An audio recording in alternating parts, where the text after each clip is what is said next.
Hey, what is up? Mao here for Unbox Everything, and we are taking a look today at an Android tablet. Now, there are so many in the market that you can go for.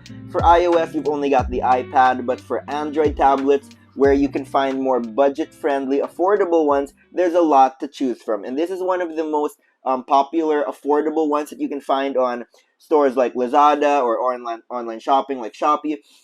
Is this one from G-Tide. So this one, starting off with the price first, it comes in at 5,499 pesos. So just a little bit over 5,000. But if you click the link in the description, I've got an exclusive voucher code for you that you can collect that is worth 750 pesos off. So you can get this down from 5,500 all the way down to just 4,750 pesos. Am I right with my math? Yeah, something like that. But yeah, this is the G-Tide H1 tablet PC. So it's not just a tablet, but it's calling itself a tablet PC, and we're gonna see just how good this is and if it's worth your money at this budget price. So really quick, it's got a 10.1-inch display, an 8 megapixel rear camera plus a 5 megapixel selfie, a 6,000 milliamp battery, and expandable storage via SD card. So now let's open this up and actually test this out.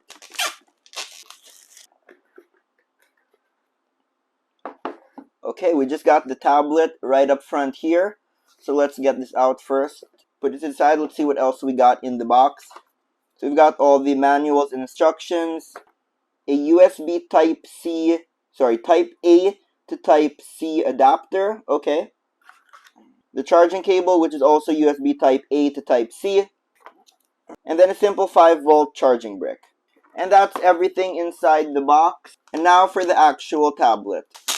So it's got almost the same information that was at the back of the box, except this one tells us it is powered by Android 11 Go Edition. So it is the lighter version of Android 11 running on it, I guess, so it can be run a bit smoother. For the processor, it's running a quad-core chip, and it is 2 gigabytes of RAM and 32 gigabytes of storage. So the RAM isn't that much, but I guess that's why it's got the Android 11 Go Edition, so that it can run on the 2 gigabytes of RAM, and the ROM is 32 gigabytes only, which is quite small, but that's why it has expandable storage. If you want to put in an SD card, you can put it all the way up to 128 gigabytes of storage, which should be okay, I guess. And then the rest is just the same as the back. So let's peel this off.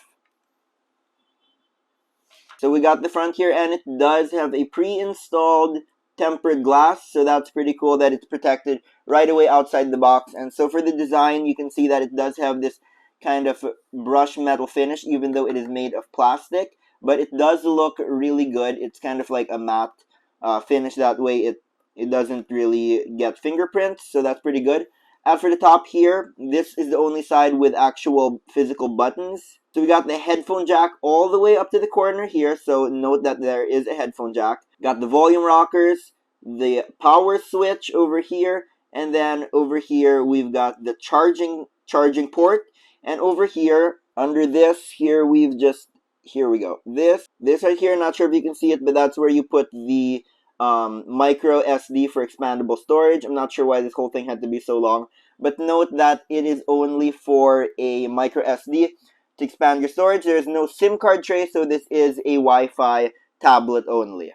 The rest of the sides are just clean. Down here does have the connector pins if you want to add a keyboard, and of course they are calling it a tablet PC, so it does need, that keyboard for it to function that way.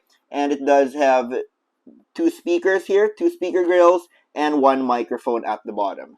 As for the back, there is the 8 megapixel camera over here and the flash right below, and you see it does here say megapixels. It doesn't even say the number, it just says megapixels, but from the box we know that it's 8 megapixels. Alright, and in the front, that selfie camera. But let's turn this on right now and let's see. There we go, G-Tide, powered by Android.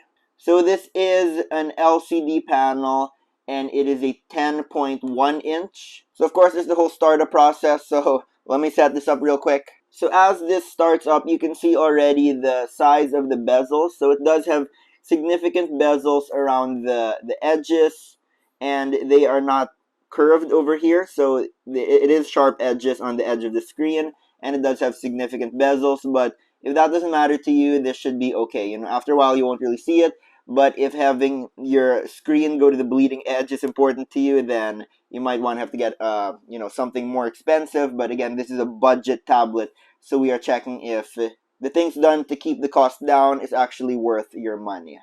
So it has to download an update and security patch, and it is taking forever.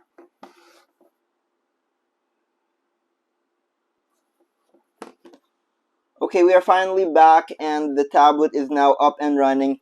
And this legit took me around 15 to 20 minutes just to set up the tablet. Not because I got into any problems or anything, but it just ran really sluggish. So even just the whole updating process was really slow, and the whole restarting took a long time. Even signing into Google, all of that took really long. So it just felt a bit sluggish, but we are finally in, so hopefully you have a smoother startup and setup than me. But here we are now. So you can see, of course, it is running at 60 hertz, and there's an elephant. There's an elephant running across the search bar. Okay, now he's gone. That was odd. Anyway, so now just looking at it, so there are a few things that I noticed right up front. So some things, like on the lock screen, when you open it up, you got the passcode that you put in, but once you type it in, you still need to press the enter for it to actually enter. So you don't just type it in. And then you can see the rotation, just kind of the delay of how it goes. You know, but if you're a bit patient, that's okay. You know, if you're not looking after super snappy speeds, then it's kind of fine. In terms of the weight, it does feel good. It feels substantial. It doesn't feel super cheap or plasticky. I do feel it getting a bit hot over here. Probably this is where it's, you know, all of the processing and stuff is. But yeah, so this is the tablet, and it feels good in one hand. I do like the size of it. I'm a fan of the size of it. And yeah, it's a 10-inch screen.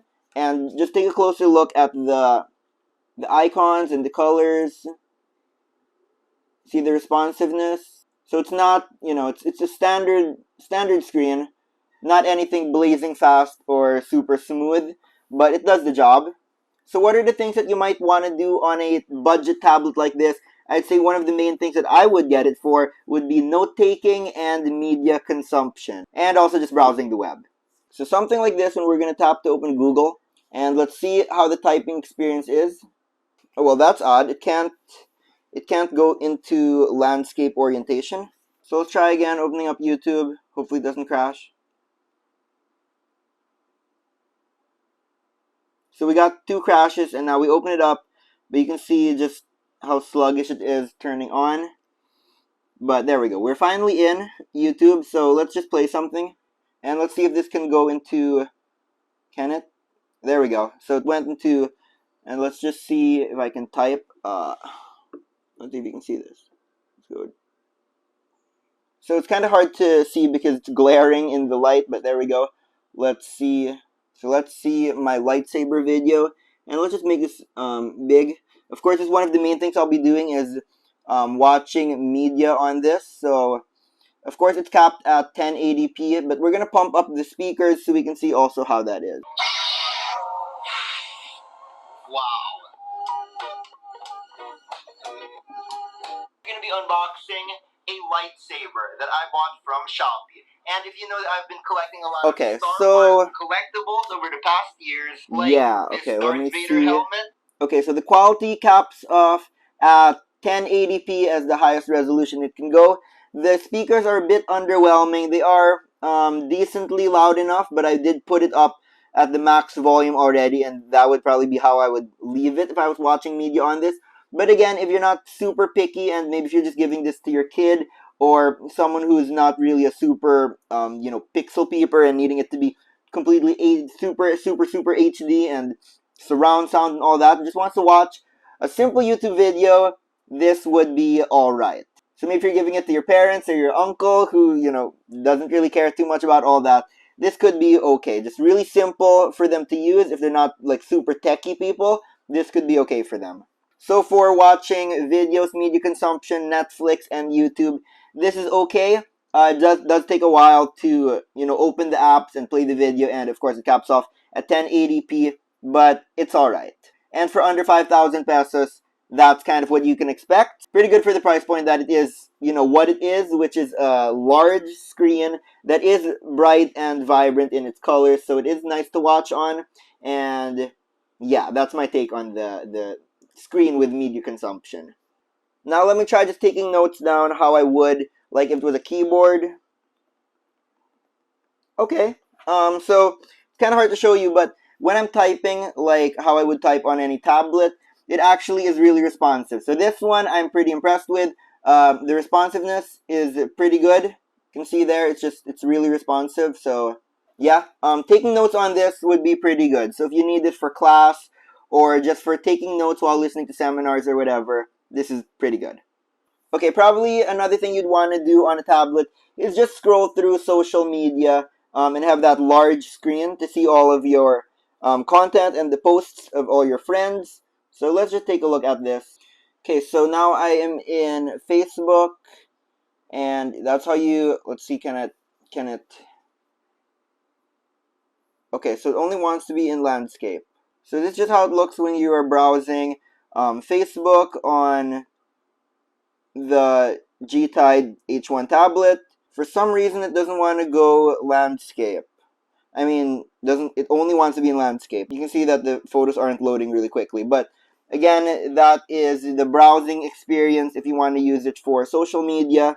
And I don't know why it is heating up a lot back here, but it is. So last thing to test is the camera. So you can see the quality. It does have that kind of ghosting, or I don't know what that's called, but yeah, so I mean, that is a 8 megapixel camera, and now the front facing one is more of the same story. So more of the same story. And again, what can you expect? This is mainly used for video calls, more like a webcam rather than actually taking photos with, but that's, the purpose of it, especially at this price point. So who would I recommend the G-Tide H1 tablet to? I would say that this kind of tablet is, it's one of the most affordable budget tablets that you can find now. So I would say that this is a good tablet if you are giving it to someone who just needs to do one or two things, like taking notes or maybe watching YouTube videos. So maybe you're a kid who just want to be watching Cocomelon or whatever, or maybe even if you are a student and just need something to jot down notes in class,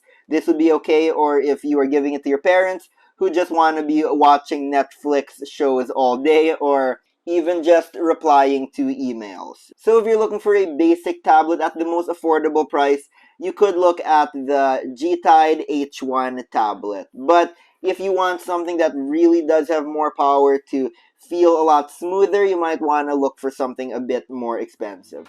But that's all dependent on you and your needs. But let me know in the comments below, what do you think about budget devices like this one? And if you want to pick this up for yourself, the link is in the description. Don't forget that voucher code that gets you 750 pesos off when you purchase this. But that's it for today.